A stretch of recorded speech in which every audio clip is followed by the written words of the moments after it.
Талас районунда 2022 жылдан тартып жалпы 60 чечим менен 40 гектар жер аянты ар кандай багыттарга трансформация болгон.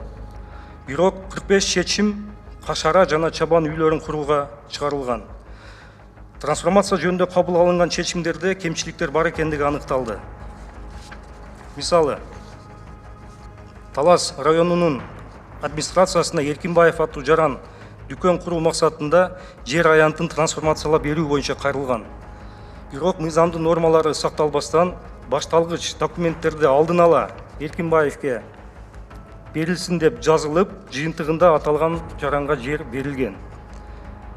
Ушундай факты Базарбаев аттуу жаранга алдын ала сүйлөшүү жолу менен жер трансформация болуп берилген.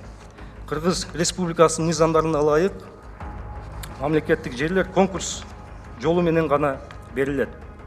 Жогорудагы фактыларды эске алуу менен Талас районунда жерлерди трансформациялоо алдын ала сүйлөшүүлөр менен берилет деген бүтүнгө келсек болот.